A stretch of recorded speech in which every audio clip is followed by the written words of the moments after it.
There comes a time in each individual's life when they confront their reflection and realize they haven't been evolving, just coasting, not creating, not improving, merely surviving.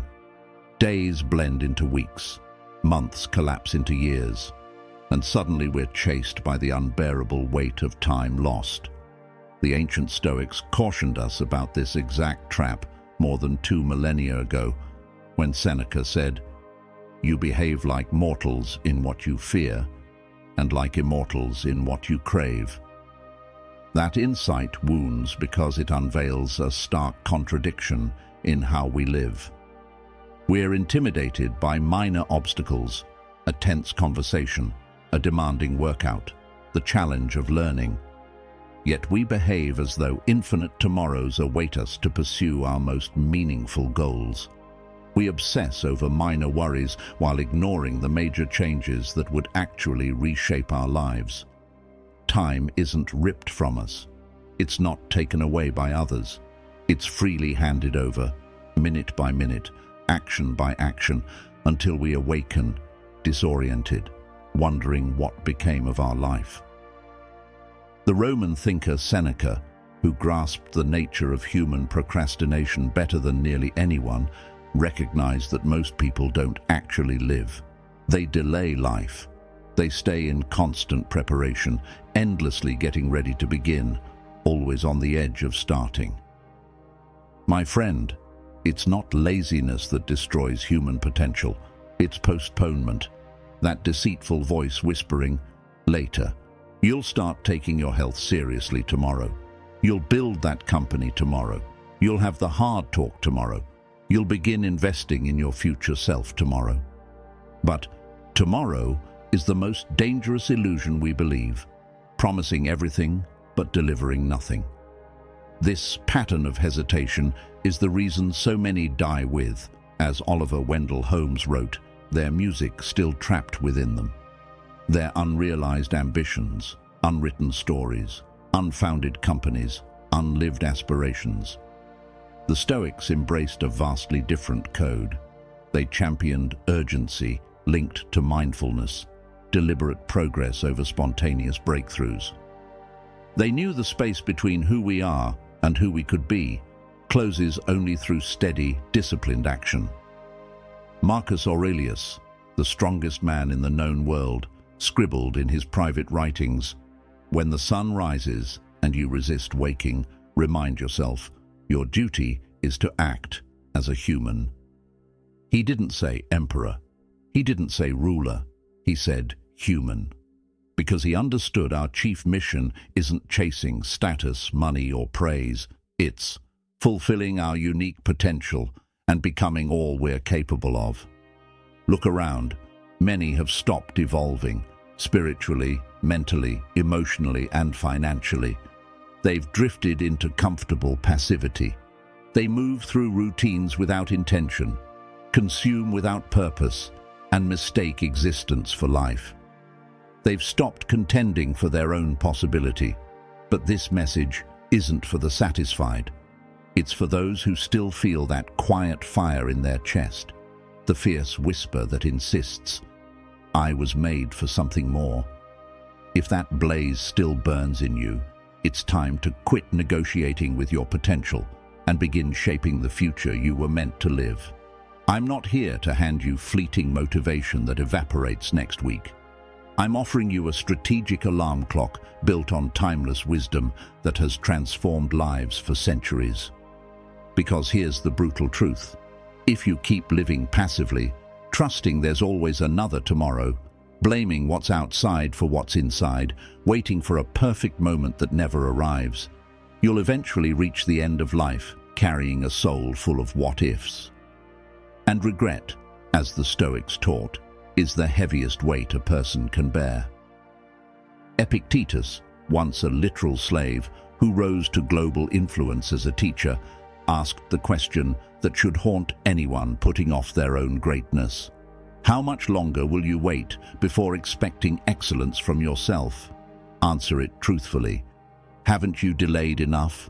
Starting now, I urge you to act with urgency, not anxiety, not chaos, not desperation, but with the unwavering urgency of someone who knows time is the only thing you cannot restore. Construct your life piece by piece, decision by decision, day by day. No one else can do it for you. This is your battle, your path, your creation. In this video, I'll walk you through 7 profound Stoic tenets that won't just shift your mindset. They will catapult you into real, lasting change. These aren't fluffy affirmations or shallow hype. These are battle-tested methods for peak performance proven over centuries. Listen intently, apply relentlessly. Your life will never be the same. But before we start, if you're genuinely ready to evolve, rather than just flirt with the idea of improvement, like this video, subscribe to the channel and share it with someone who needs to hear it.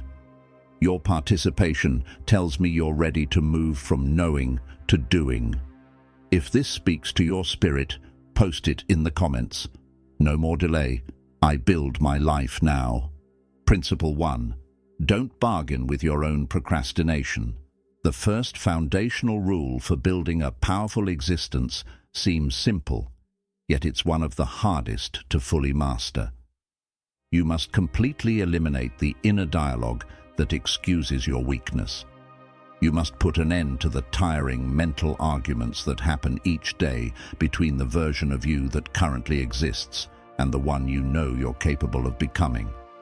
Marcus Aurelius, the philosopher king who led the Roman Empire through wars, plagues, and political instability, wrote, "When you don't want to rise in the morning, recall this thought: I rise to perform my role as a human." Let that sink in. The most powerful man of his time, surrounded by opulence and power, still had to confront that voice inside him, begging for rest, ease, and 5 more minutes of evasion. What made Marcus exceptional was not his status. It was that each morning he waged war on that internal whisper of mediocrity. He grasped that the defining battles of our lives are fought in those precise moments where our willpower collides with our desire for ease.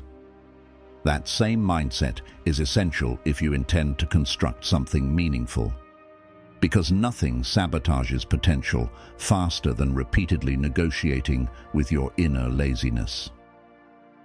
Think back over the last few weeks. How many times have you talked yourself out of doing what you promised? Your alarm goes off. You instantly start rationalizing. Just a few more minutes. I'll get up early tomorrow instead. I'm tired because yesterday was tough. You intended to work out, but convinced yourself to begin next week. You planned to learn something new, but opted to scroll endlessly, pretending it counted as staying informed. And every time you choose comfort over commitment, something subtle yet dangerous happens. Your self-respect begins to corrode. Your trust in your own word fades. You start seeing yourself as someone with great intentions but poor follow-through. As someone who means well but can't even keep promises to themselves. Stoicism never equated discipline with self-punishment or cold rigidity. Instead, they saw it as a sacred duty. Discipline is honor, the deep, quiet honor of knowing you stood by yourself when every part of you wanted the easier route. It's the trust you build with yourself when you make even the smallest promise and keep it. That's where real self-confidence is born. What the Stoics also understood is that laziness isn't one-dimensional. Physical laziness is the most visible, avoiding movement, dodging physical effort. But the more dangerous forms are internal. Mental laziness, convincing yourself that thinking about goals is the same as working on them. Planning endlessly, but never executing. Emotional laziness, avoiding hard conversations, postponing necessary changes, choosing to stay in draining environments because growth is uncomfortable. And finally, spiritual laziness, the refusal to evaluate whether your actions align with your deeper values, the failure to become the person you truly admire. Understand this clearly. Laziness isn't just a bad habit. It's a mental pattern that deepens every time you give into it. The more you feed it, the more reflexive and dominant it becomes. But the inverse is also true. Discipline gets stronger with every repetition, every time you choose effort over ease, decision over delay, discomfort over short-term pleasure. The Stoics actively practiced what they called voluntary hardship, deliberately doing difficult things when the easy path was available, rising early when more sleep was tempting, training their bodies when they ached, laboring with their minds when they longed for rest, eating plainly when indulgence was possible, not out of masochism, but to harden themselves for life's inevitable struggles. By pushing through little resistance, they prepared to face much larger ones. When you regularly keep your small promises to yourself, you build the backbone to keep much bigger ones. You create a deep certainty that you can be relied upon, that you are someone worthy of responsibility and opportunity. Ask yourself this: what is laziness costing you right now? It's robbing you of time, the one resource you can never recover. It's costing you chances, because while you hesitate, someone with less talent but more discipline is stepping forward. It's draining your confidence, because every broken internal promise chips away at your belief in your own ability to follow through. And worst of all, it's draining your future, little by little, not all at once, but through daily choices that erode the life you're capable of. Every time you delay, the world doesn't pause. The business you dreamed of gets built by someone else. The skill you planned to master gets honed by someone more consistent. The relationship you wanted to grow gets nurtured by someone braver. Stoicism teaches that you must gain control over yourself before life forces control upon you. And here's something vital: the perfect time to break laziness is not when you feel inspired. Motivation is short-lived and inconsistent. The right moment to overcome laziness is this one, right now, regardless of how you feel. So how do you cut laziness out of your life using Stoic discipline? First, expect resistance. Don't be shocked when your mind and body crave comfort.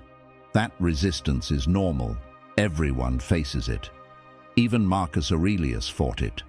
The difference between those who succeed and those who stall isn't absence of resistance. It's their reaction to it. Second, construct routines and systems that don't depend on emotion. Whether you're energized or drained, excited or indifferent, you carry out your habits. You don't decide based on how you feel. You build autopilot momentum. Third, reduce temptation and friction. Don't rely solely on willpower. Set your environment up to win. Want to read more? Keep your phone out of the room. Want to eat clean? Don't bring junk food into the house. Want to train consistently? Lay out your gym gear the night before. Design your world to support your commitments. Fourth, reframe discomfort as confirmation, not punishment. That ache from training, that's your body evolving. That frustration while learning, that's your brain rewiring. That tension during a hard talk, that's you gaining courage. Pain is evidence you're rising. If you're watching this and realizing you've been bargaining with your laziness, begin by offering yourself forgiveness. You can't rewrite the past, but you can completely influence what comes next. From now on, draw a line. The upgraded you no longer cuts deals with weakness. You wake when the alarm sounds. No excuses. You work even while tired because discipline performs when motivation doesn't. You train even without enthusiasm because consistency builds strength. You study even when bored because knowledge compounds. And slowly but surely, These tiny acts of loyalty to yourself will trigger a revolution. Your thinking sharpens, your body strengthens, your character becomes reliable, your life improves, not because of luck, but because of repeated disciplined effort. The Stoic road isn't soft, but it's the only one that leads to real excellence, true inner strength, and the deep fulfillment of becoming who you're meant to be. Comfort is a golden cage. Discipline is the escape key. And the only question that matters now is, will you use it? Declare it below. Type this into the comments. I refuse to negotiate with laziness. Principle 2. Create brutal honesty around your purpose. Most people are not failing because they lack intelligence or talent. They are simply unclear. They don't know what they truly want. They don't know why they wake up each day. Their energy is diluted, scattered in too many directions, chasing too many things that don't actually matter. This lack of clarity breeds overwhelm, which then becomes inaction. The Stoics were brutally honest about the human tendency to wander aimlessly. Seneca wrote, "If one does not know to which port one is sailing, no wind is favorable." In other words, it doesn't matter how hard you work, how many hours you put in, or how motivated you feel. If you don't know where you're going, you're just moving in circles. Motion does not equal progress. Modern life tempts us into distraction at every corner. You can spend years being busy without building anything meaningful. You can exhaust yourself chasing goals that weren't even yours to begin with. Dreams inherited from society, from your family, from the culture, not from your soul. You can climb the ladder of success only to discover it's leaning against the wrong wall. That's why clarity must become a daily, disciplined practice, not a once-a-year journal entry or vision board. True clarity is not found in inspiration. It's forged in confrontation. You have to sit alone and ask hard questions. Who am I becoming?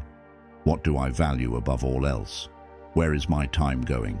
What am I avoiding? What do I tolerate that drains me? What have I outgrown but still cling to out of fear? The Stoics demanded this level of introspection. Marcus Aurelius would reflect deeply every morning and every evening, writing in his journal not for inspiration, but for investigation. He used the page to interrogate his motives, to realign with what mattered, and to strip away anything unnecessary.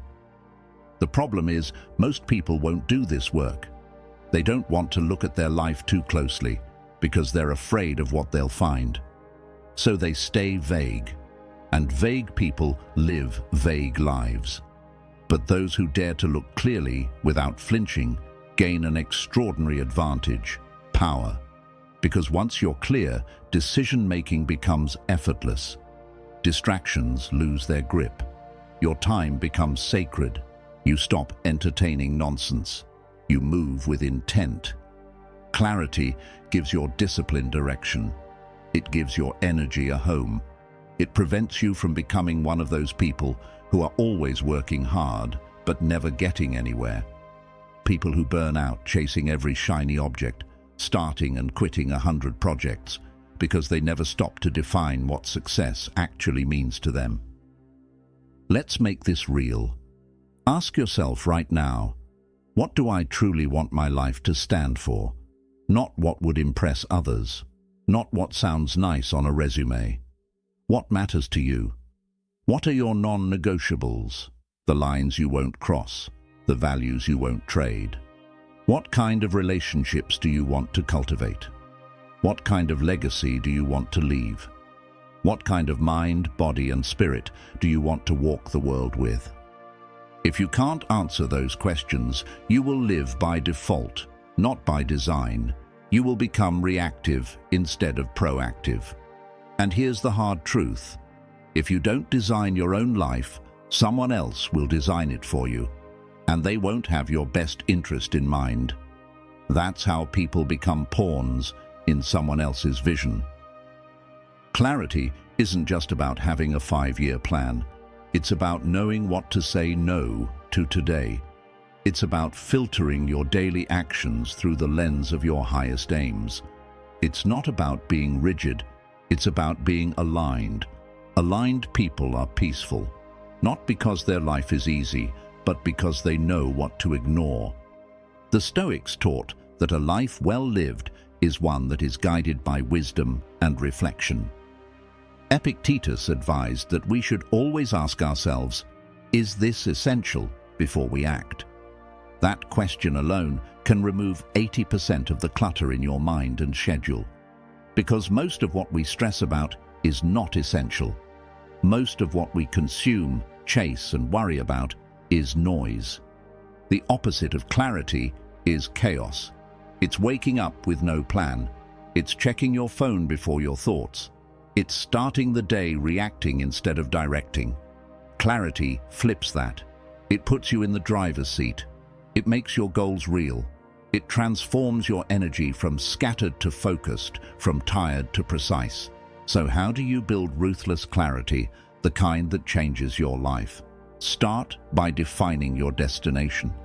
Don't just say, I want to be successful. Define what success looks like in detail, financially, emotionally, physically, spiritually.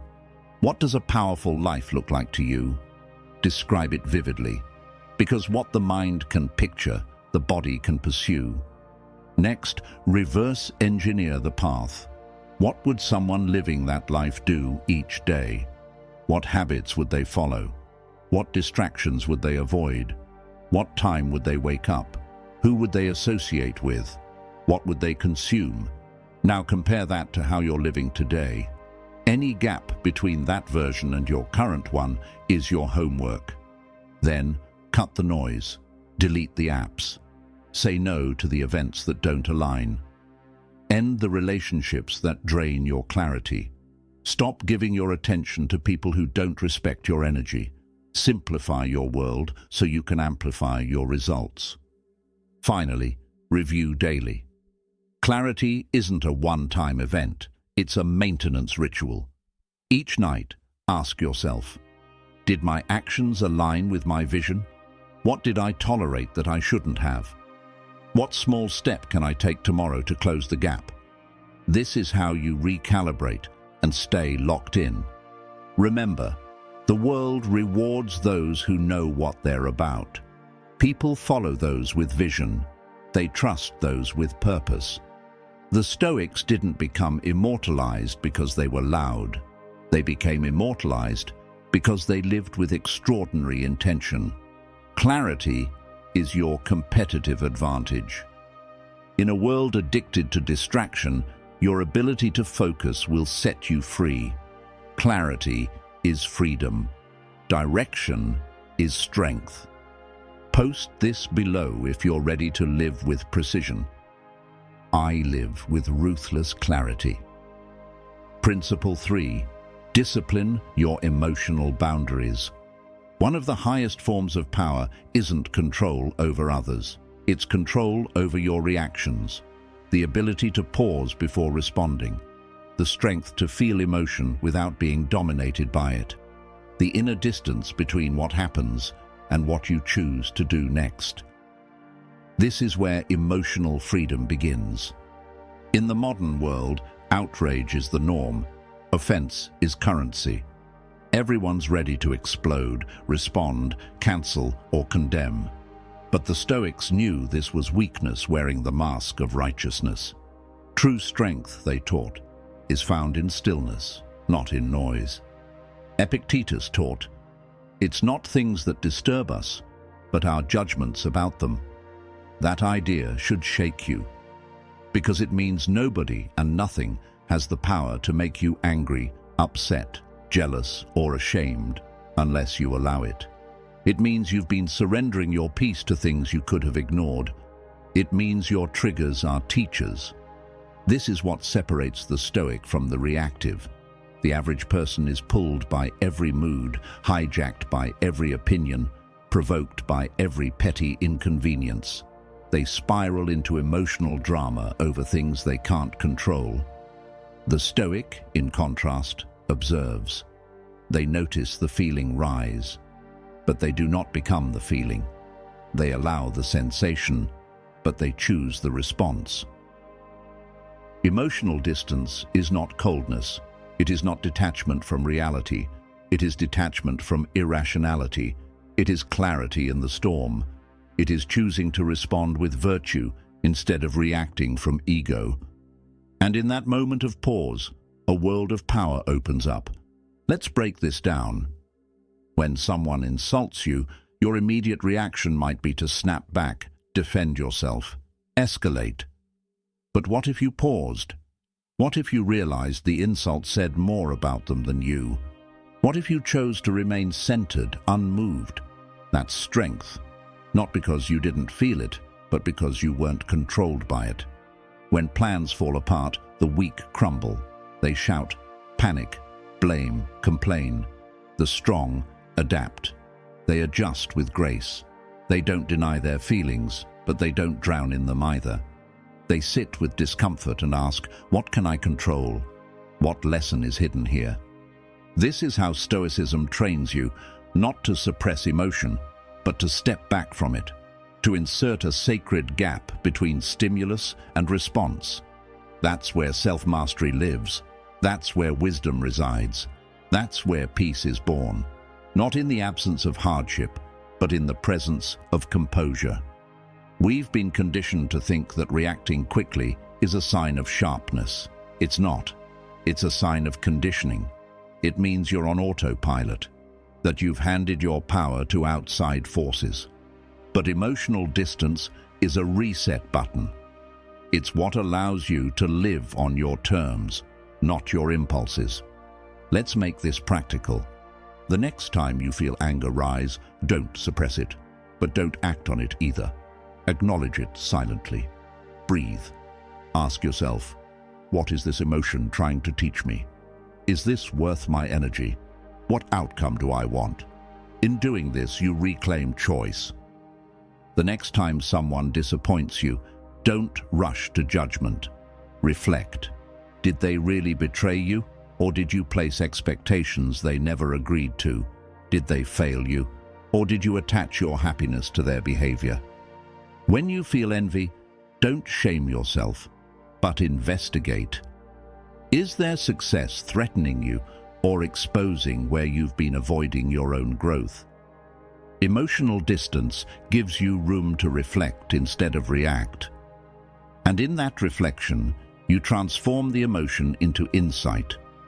Marcus Aurelius, surrounded by the burdens of empire, repeatedly reminded himself, you have power over your mind, not outside events. Realize this, and you will find strength. That sentence is a compass. You may not control what the world does, but you always govern what you become through it. This is not easy. Emotional triggers are embedded deep. Some stem from childhood, some from wounds we haven't healed. But every time you pause, every time you refuse to be pulled into the same emotional loops, you weaken their grip. You deprogram yourself. You evolve. This is how warriors are built, not by denying feelings, but by dominating their influence, by standing still while others flinch, by keeping your center when others collapse. The Stoic doesn't fear emotion.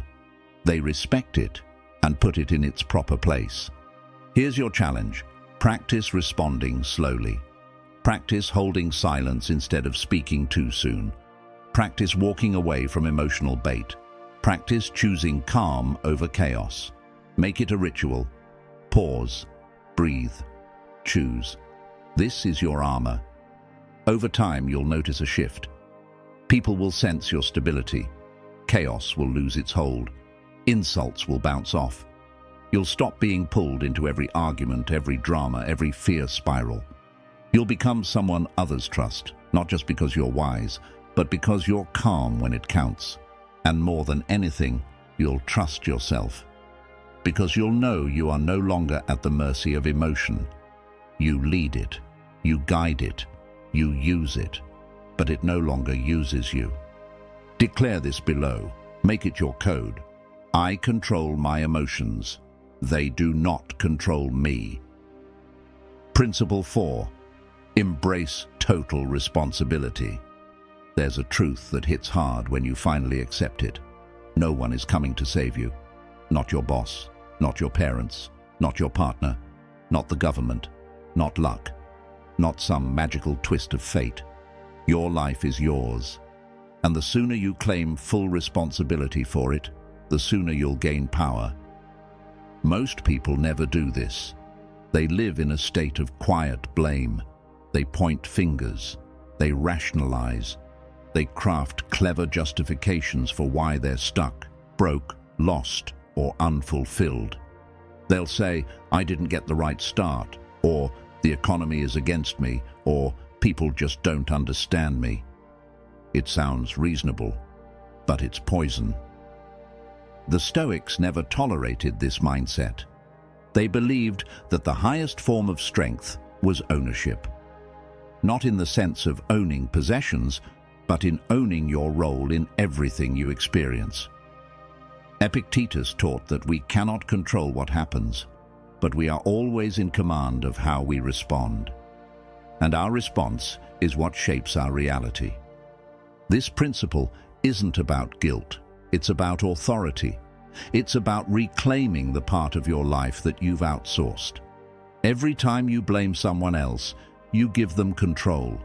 Every time you say, I can't because of them, you hand them the steering wheel of your future. And that's not power. That's surrender. Let's be honest, most of us carry stories.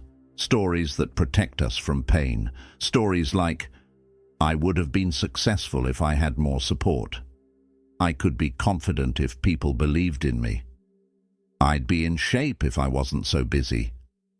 But those stories are padded walls. They keep you safe, but they also keep you small. Taking ownership is about shattering those narratives and standing in the discomfort of truth. It's looking at every area of your life, your finances, your relationships, your habits, your health, your time, and asking one simple question: what have I allowed here? What decisions have I made or avoided making that led to this outcome? It's not about self-blame, it's about self-empowerment. Because once you realize you created it, you can change it. That's the key. Ownership unlocks possibility.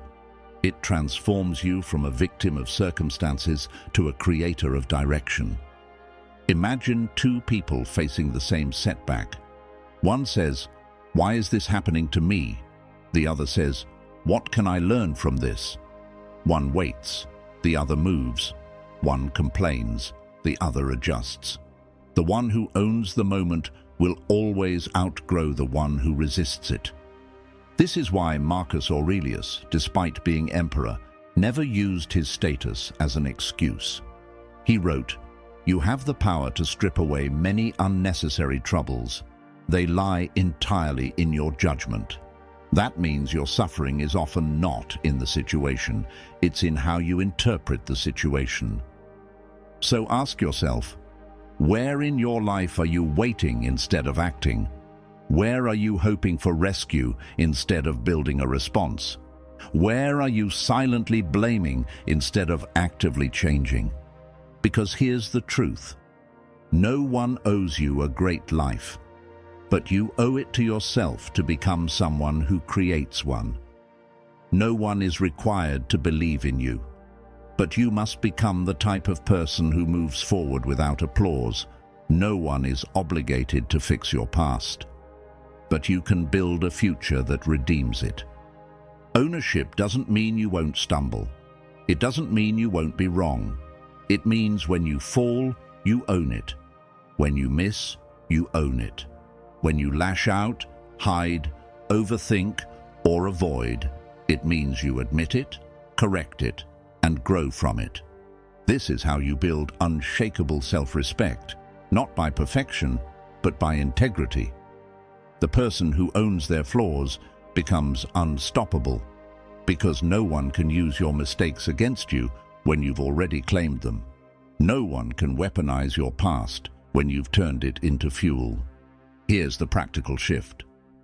Starting today, remove blame from your vocabulary.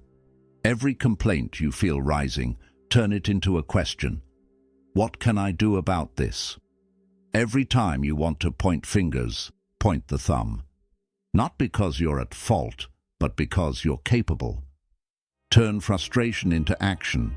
Turn disappointment into a lesson. Turn weakness into a gym. This is the Stoic path. It's not the easiest way, but it's the one that builds warriors. When you live this way, something beautiful happens. You stop needing permission. You stop begging for fairness. You stop looking for shortcuts. You just build, quietly, daily, relentlessly, until one day you become the person you used to admire. And when people ask you how you did it, you'll smile, not because you were lucky, but because you were willing to do the work no one saw. You'll know, this life, this peace, this power, it's mine. I built it. Type this below as a public declaration of your new standard. I own my life, fully and completely. Principle 5. Stop explaining yourself. There comes a moment in your evolution when you no longer feel the need to justify your path to anyone. Not because you're arrogant, but because you're focused. Not because you're better, but because you're becoming. You stop broadcasting your every move. You stop seeking approval for your decisions. You stop shrinking yourself into a version others can understand. Most people won't get it, and that's okay. Your mission wasn't sent to them. It was sent to you. Marcus Aurelius reminded himself, if it is not right, do not do it. If it is not true, do not say it. There's no mention of explaining it. The Stoics taught that your life is your statement. Your actions are your philosophy. Your progress is your proof. But here's the trap. Many people spend more energy trying to explain what they're doing than actually doing it. They're trying to convince the world they're serious, committed, intentional, when real conviction doesn't need validation. It just shows up in results. If you feel like you need to explain yourself constantly, pause. Ask, am I trying to justify my growth to people who are committed to staying the same? Am I dimming my light just to avoid being misunderstood? The truth is, you will be misunderstood, especially as you evolve, especially as you break patterns, especially as you rise in silence. Because people can't understand transformation they haven't experienced. And they often interpret your growth as judgment of their stagnation. That's not your burden to carry. You are not obligated to provide footnotes for your healing. You don't owe anyone a backstory for your boundaries. You don't have to submit a thesis to start fresh. The moment you decided to upgrade your life, you gave yourself permission. That's all that's required. Now, this doesn't mean becoming cold or secretive. It means becoming solid. It means being able to stand in a room of doubters and still walk your path with your head high. It means no longer explaining why you left, why you changed, why you dream bigger, why you demand more, why you stopped showing up for things that drain you. The person you're becoming isn't someone who explains, they embody. Their discipline speaks louder than promises. Their focus silences the need for excuses. Their results quiet every critic. Let's bring this down to the real. Have you ever made a decision you knew was right, but still felt the need to soften it for others? I'm sorry, I just need time. I didn't mean to pull away. I hope you understand. You weren't really sorry. You were simply evolving. You were trying to protect their comfort while sacrificing your own clarity. No more. You are not a defendant on trial. You are not required to prove your worth, your choices, or your pace. Every second spent defending yourself is energy stolen from building yourself. The Stoics didn't parade their values. They practiced them. They weren't loud. They were grounded. They didn't need permission to live with integrity. They gave it to themselves. So here's the shift. Move in silence. Execute relentlessly. Let your peace be loud. Let your character be clear. Let your growth be your explanation. People will talk. Let them. People will speculate. Let them. People will misunderstand. Let them. That is not your business. Your business is showing up. Your business is becoming. Your business is living in alignment with your values, not their expectations. And you'll notice something powerful. When you stop explaining, you start expanding. You reclaim mental space. You rebuild energy. You sharpen focus. You stop looking sideways and begin walking forward. You realize that the need to explain was never about clarity. It was about fear. Fear of being disliked. Fear of being alone. Fear of being judged. But once you face that fear, it fades. And what's left is liberation. You are not obligated to be accessible to everyone at all times.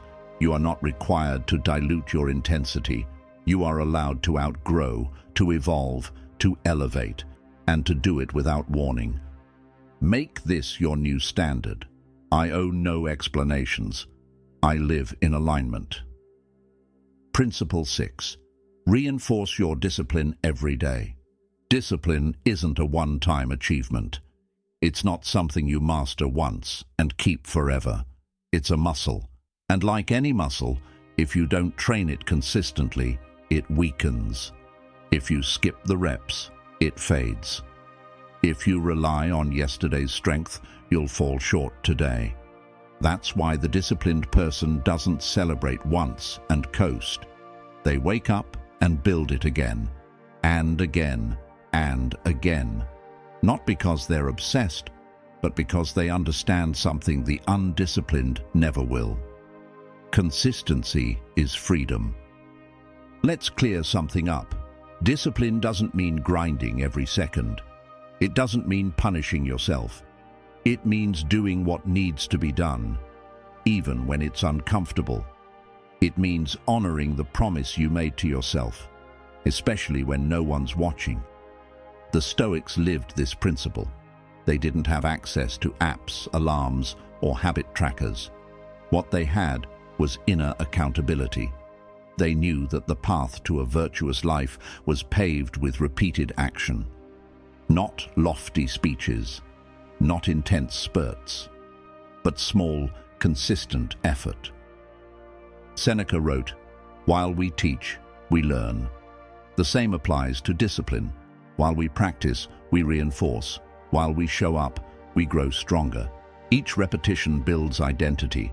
Every act of discipline declares, "This is who I am." But here's the truth. No one is disciplined by default. Everyone struggles. Everyone wants to quit sometimes. Everyone hears the voice that says, "You've done enough. It doesn't matter today. You can start again tomorrow." And if you listen to that voice long enough, it becomes your truth. The disciplined person hears it too. They just choose differently. They respond with action, not emotion. They don't negotiate with laziness. They don't wait for motivation. They move. Because they know that momentum is built, not given. Discipline isn't about being perfect. It's about returning. Every time you break your rhythm, you get back up. Every time you slip, you tighten the standard. Every day, you re-establish the pattern. That's how you build something permanent. Let's talk practical. Discipline starts before the action. It begins with preparation. What are you doing the night before? What does your morning look like? Are you planning your priorities or reacting to chaos? The disciplined person anticipates distraction. They prepare their space. They guard their time. They define their values in advance so they're not swayed by impulse.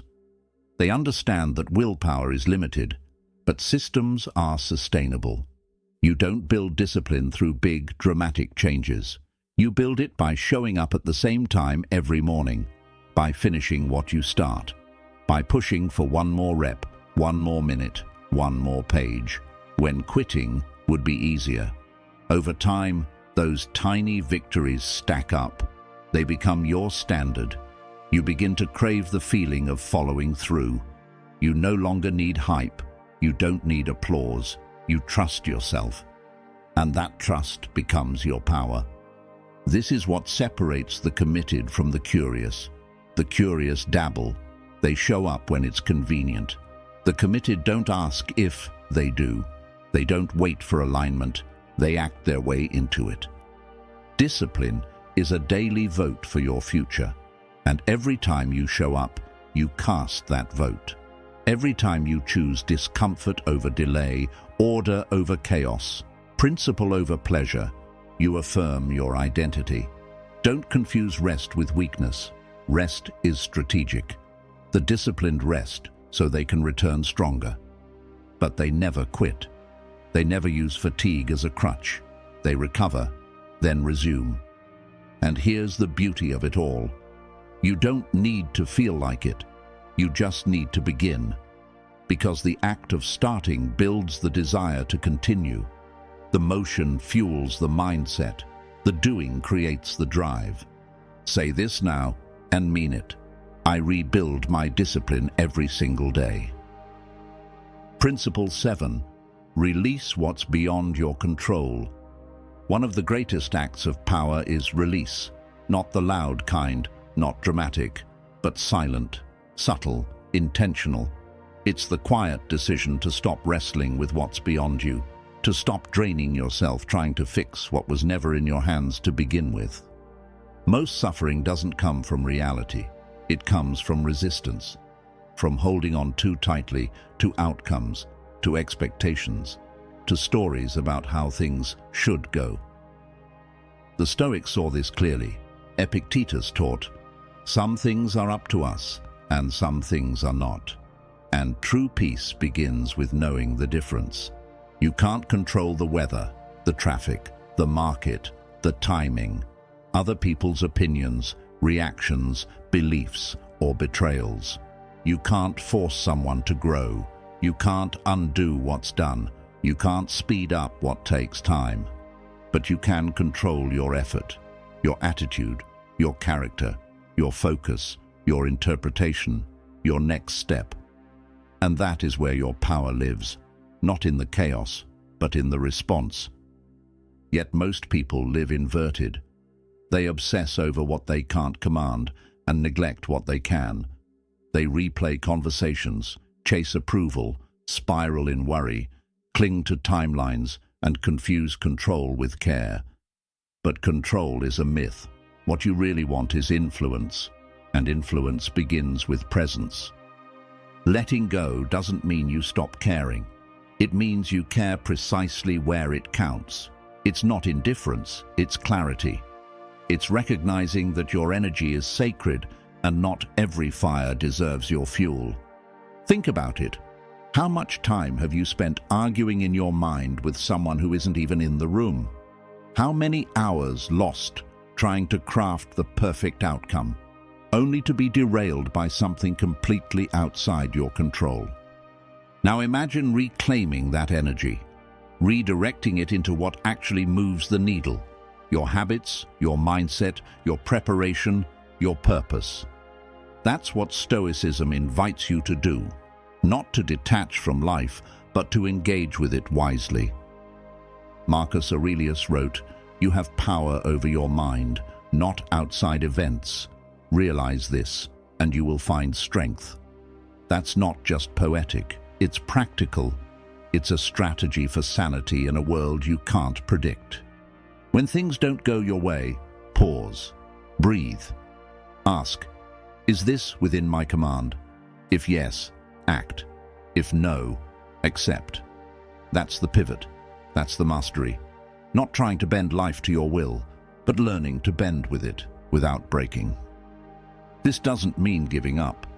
It means showing up differently, with grace, with detachment, with focus on your role, not the result, with trust in the process, not obsession with the prize. Control is heavy, letting go is light, and the more you release what isn't yours to carry, the further and faster you move. Your hands can't build your future if they're full of the past. So start dropping what weighs you down, the need to be understood, the need for a perfect plan, the need to fix what broke, the need to know exactly how it ends. Release the illusion, embrace the real. Life is fluid, growth is non-linear, peace is a choice. Say this now and let it settle deep. I let go of what isn't mine to hold. Principle 8. Silence is your strongest tool. In a world that rewards noise, stillness is power. Not weakness, not absence, but control. Silence is not retreat. It's restraint. It's the space between stimulus and response. It's the unshakable presence that says, I see everything, but I don't owe you a reaction. Most people waste their strength proving they have some. They speak just to be heard. They explain, defend, overtalk and overshare, thinking that being loud is the same as being strong. It's not. True power doesn't compete for attention. It holds its ground quietly. Zeno, the father of Stoicism, said, "The reason why we have 2 ears and only 1 mouth is that we may listen more and talk less." The Stoics understood that silence isn't passive, it's deliberate, it's strategic. It's the difference between reacting emotionally and responding wisely. Think about the last time you stayed silent when you could have snapped. That wasn't weakness. That was you stepping into command. It takes more force to hold your tongue than to throw words, especially when you're right, especially when you're angry, especially when you want to make a point. But here's what silence does. It unsettles. It disarms. It creates space. And in that space, the truth often reveals itself. People expose their intentions. Patterns emerge. Clarity comes. All because you chose not to fill the air with noise. The disciplined mind knows this. Every word costs energy, and not every situation deserves the price. Silence becomes your filter. It protects your focus. It preserves your presence. It gives you time to decide if this moment even requires your input. There's also a deeper layer. Silence teaches you. When you're not speaking, you're observing, you're sensing, you're processing, you're sharpening awareness. And that awareness becomes your edge, because most people are too distracted by their own voice to see what's happening around them. Let them talk. Let them underestimate. Let them overexpose. Meanwhile, you're watching, waiting, learning, moving with precision. While others react, you respond. While others speak from emotion, you act from strategy. This isn't about being cold. It's about being selective. It's about choosing your words like arrows, not just to be heard, but to hit. And sometimes the most lethal arrow is none at all. There's also power in making peace with being misunderstood. You don't have to clear up every rumor. You don't need to explain every action. You don't have to defend your growth to people committed to misunderstanding it. Your silence becomes your shield, and your actions your proof. This is how the Stoics lived, not to win arguments, but to master themselves. Not to silence others, but to cultivate their own clarity. They knew that inner calm wasn't found in talking, but in knowing when not to. So, next time you're tempted to react, ask, does this need my voice, or does it need my silence? Is this about truth, or just ego? Is this a fight, or a distraction? When you choose silence, you're not walking away. You're standing taller. You're saying, I don't lower myself for noise. I rise above it. Make this your mantra. My silence is not absence. its authority. Principle 9. Choose discomfort over convenience. Comfort is seductive. It whispers promises of ease, safety, and pleasure. But it rarely delivers strength. It rarely builds grit. It rarely prepares you for the storms that don't care how cozy your life feels. Every time you choose comfort over challenge, you trade growth for stagnation. You trade sharpness for softness. You trade potential for peace of mind. And slowly, almost without noticing, you become a version of yourself that can't handle adversity because you've trained yourself to avoid it. The Stoics didn't worship comfort. They tested themselves against discomfort on purpose. Cold baths, simple meals, long fasts. Why? Because they knew that comfort weakens the will, but hardship reveals it.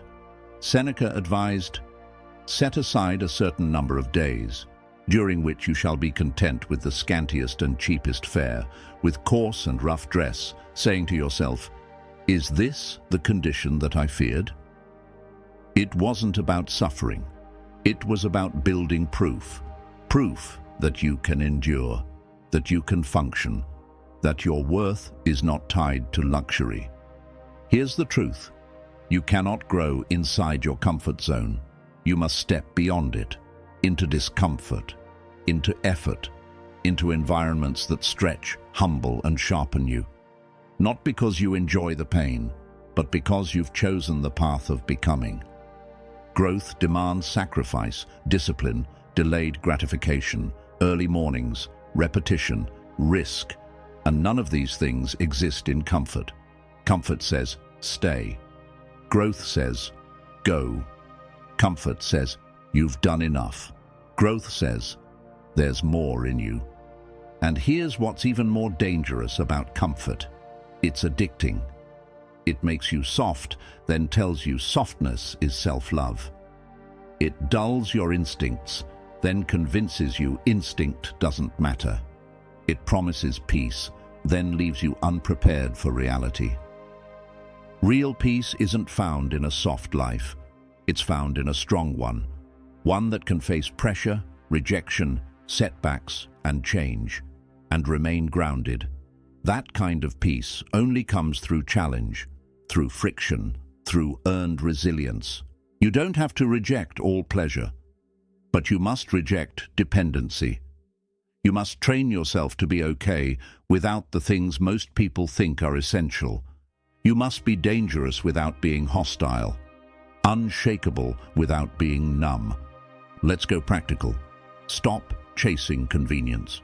Choose the hard workout, the uncomfortable conversation, the book instead of the scroll, the fast instead of the feast, the silence instead of the noise. Make it a habit to do what's hard, not because it's fun, but because it forges you. There's a fire inside you that only ignites under pressure. You will not access it sitting still. You won't find it in comfort. You find it in pursuit, in the climb, in the challenge, in the choice to do what most people won't. And yes, it's lonely. Yes, it's tiring. Yes, it's easier to quit. But that's the very reason you must persist. Because the comfort everyone else worships is the very trap you refuse to fall into. You were not built for comfort. You were built for greatness. Declare it now. I choose the difficult path. I reject the easy one. Principle 10. Keep your mind fortified. Your mind is your command center. It's where your thoughts form, where your choices begin, where your entire life is shaped from the inside out. And yet, most people guard their phones with passwords, their homes with locks, but leave their mind wide open to whatever noise walks in. You wouldn't let just anyone into your house, so why let them into your head?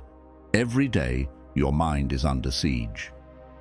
Algorithms fight for your attention. Opinions flood your feed. Negativity disguises itself as truth. And if you're not conscious, if you don't choose what enters your mental space, you'll wake up one day thinking thoughts that aren't even yours. That's why the Stoics treated the mind like sacred ground. Marcus Aurelius reminded himself, "The things you think about determine the quality of your mind. Your soul takes on the color of your thoughts." They didn't say that to sound poetic. They said it because they knew the cost of letting your inner life be shaped by the outer world. If you want clarity, peace, strength, you must curate your inputs, protect your mornings, guard your evenings, choose your conversations, audit your influences.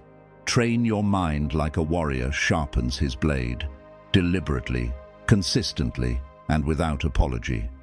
You don't rise above chaos by consuming more of it. You don't become focused by swimming in distraction. You don't become calm by soaking in drama. Your mind becomes what it's fed. So feed it with wisdom, with discipline, with truth, with stillness. This isn't about isolation, it's about filtration. It's not that you ignore the world, it's that you decide what deserves your focus. You become intentional about where your attention lands, because attention is energy, and energy is finite. Your future is built with your thoughts. So the real question is, are you building a fortress or a prison?